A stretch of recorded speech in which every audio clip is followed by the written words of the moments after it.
Hello, Talking Fight fans around the world. Thanks for joining us for yet another episode featuring Christian from the Friday Night Panel, where he and I both discuss the Olympics and what's happening with respect to boxing right now. I don't know. You're going to fill me in, Christian. What's going on? As always, Graham. As we know, we're going to be waiting right now on the new playbooks for the Tokyo 2020 Olympics.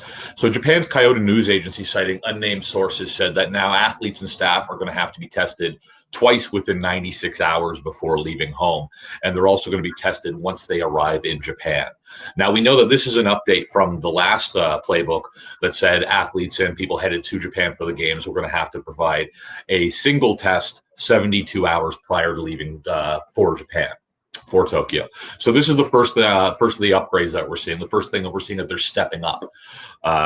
However, the playbook for athletes is due to be updated tomorrow, with playbooks for media and others to be unveiled on Friday. A final edition of the playbook is going to be published in June.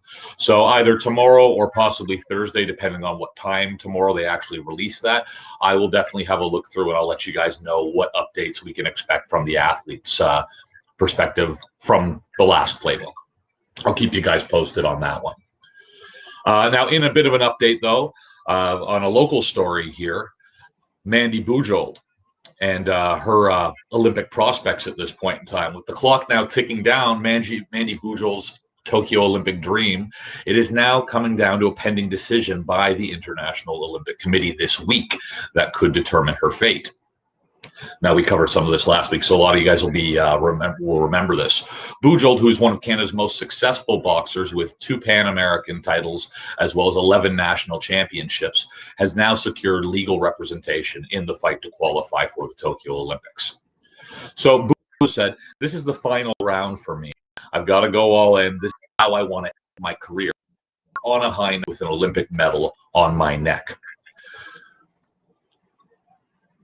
I have to do whatever I can to get there and to fulfill that dream and then retire."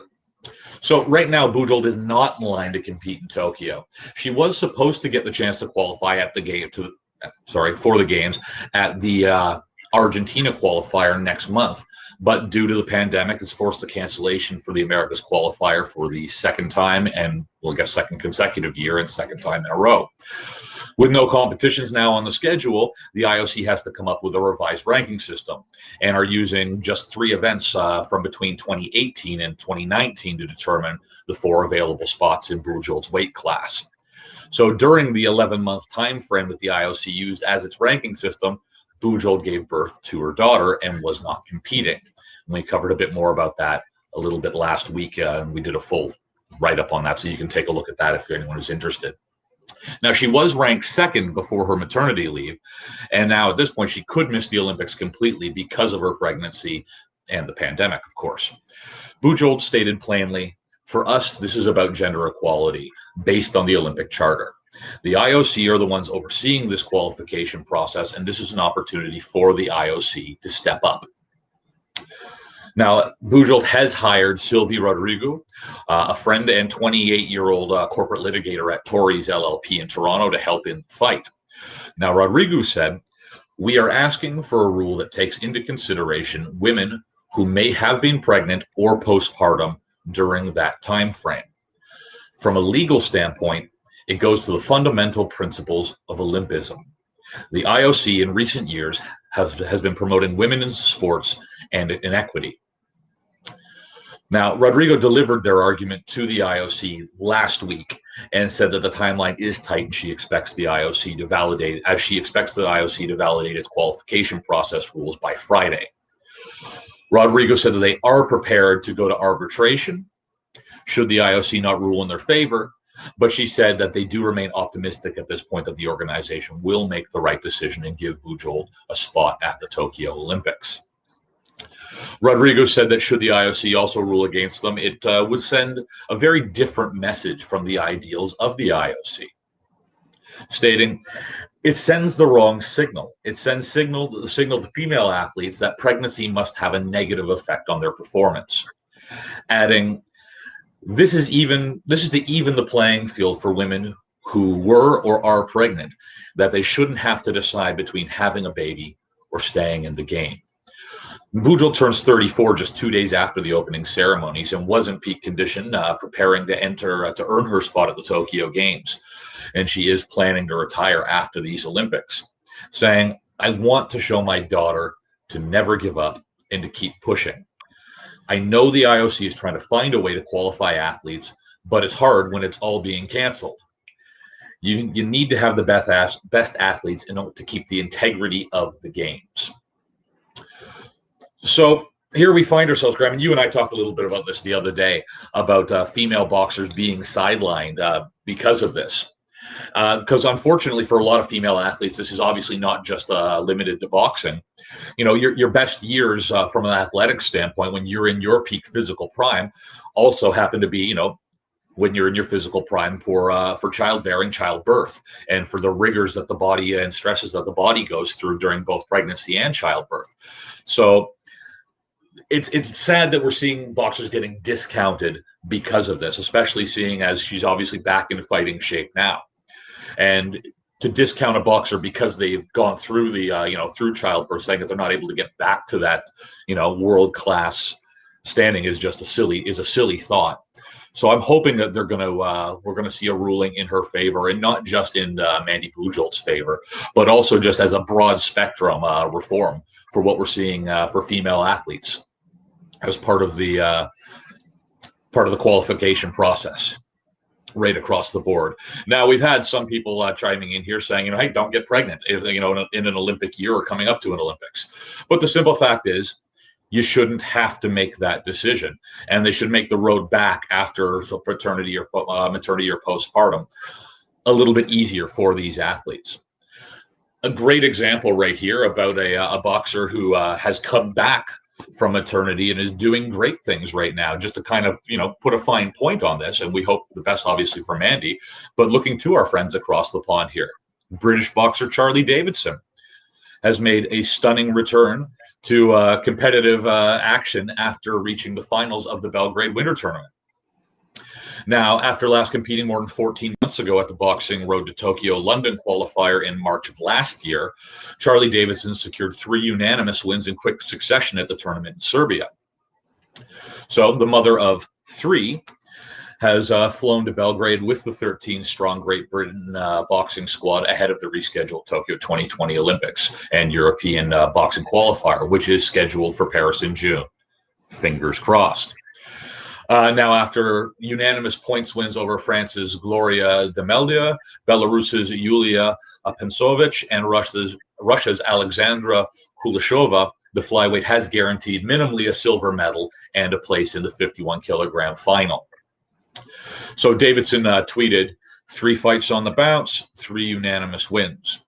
Good for her. So after sealing her place in the finals against Nina Radanovic of Serbia, a Team Great Britain spokesperson hailed the victories for, quote, Supermom Charlie, after she made 3 wins in as many days on her return to competitive action. The spokesman said, the mum of 3, who only returned to the sport after a 7-year hiatus in 2019, last boxed at the Boxing Road to Tokyo London qualifier, where she won her opening bout, meaning that she's only 1 victory away from securing her place on the plane to Tokyo when that tournament resumes in June. Once again, fingers crossed for that one. Other than Supermom, our friends across the pond had a bit of a mixed bag during semifinal action at the Belgrade Winners Tournament. Caroline Dubois unfortunately lost to Chile's Valentina Bustamante in the 60-kilogram category. Shavon Clark lost to Russia's Timur Gamatsov in the 91-kilogram category. Fraser Clark is headed to the finals, though, with a win against Kazakhstan's Nurlan Saparbe in the 91-plus category.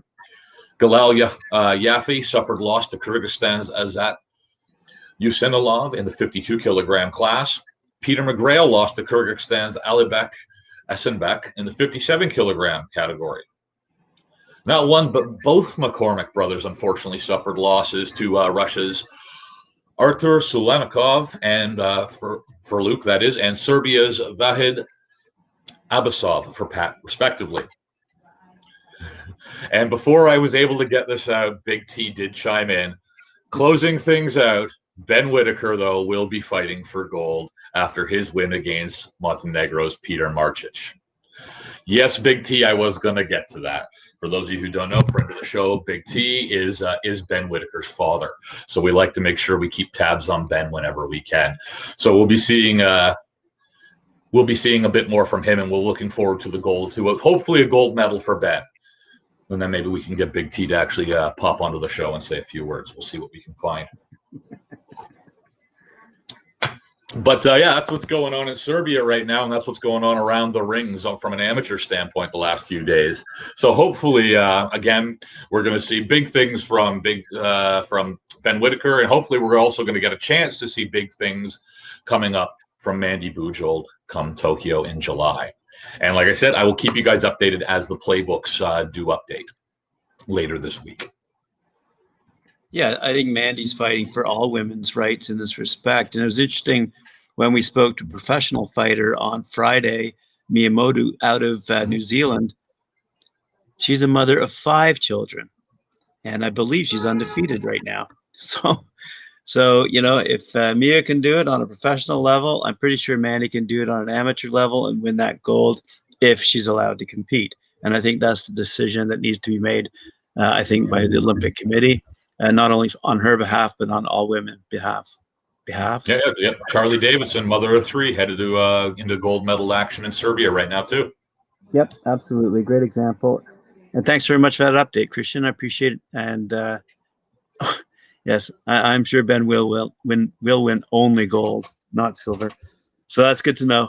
And I'm sure there's many other. Is there another tournament after this one, by the way? Like for the Olympics? Yeah. Here's at this point, they're not Olympic qualifiers anymore, other than the actual Olympic qualifier coming up in June in Paris, theoretically. But there are other AIBA sponsor events, theoretically, and I was going to touch on this tomorrow because I was hoping for further updates. So we will touch on this tomorrow. They have in May, there's the Asian Championships are going on. So, but those are supposed to be held in New Delhi, which, if you think things are bad in Japan right now, things are off the charts in New Delhi at the moment. So once again, that's kind of a bit tenuous right now, but that is another large tournament that was due to take place in May. There's another, I think, tournament taking place in Texas in May as well. But we'll have to see which ones go forward and which don't. But there's definitely still boxing happening. Because remember, not everybody qualifies for the Olympics, but there still is international competition happening. Correct. After the Olympics happen, then we've got world quality. We got world championship, AIBA world championships going on. Then after that, we'll be sliding into about in a year's time from now. We'll be looking at Birmingham 2021 actually next year, Birmingham 2022 for the Commonwealth Games. We keep going. There's always going to be amateur boxing. There's going to be big tournaments coming up. So once the Olympics are over, we're just going to shift focus, you and I, to AIBA World Championships, Commonwealth Games, Pan Am Games, all the big major ones where we're going to see these up-and-comers before they turn pro. Correct. Absolutely. Thanks very much, Christian. Appreciate it. Thanks very much for all the viewers out there sending in their comments. Much appreciated. And we'll see you tomorrow. We'll talk then.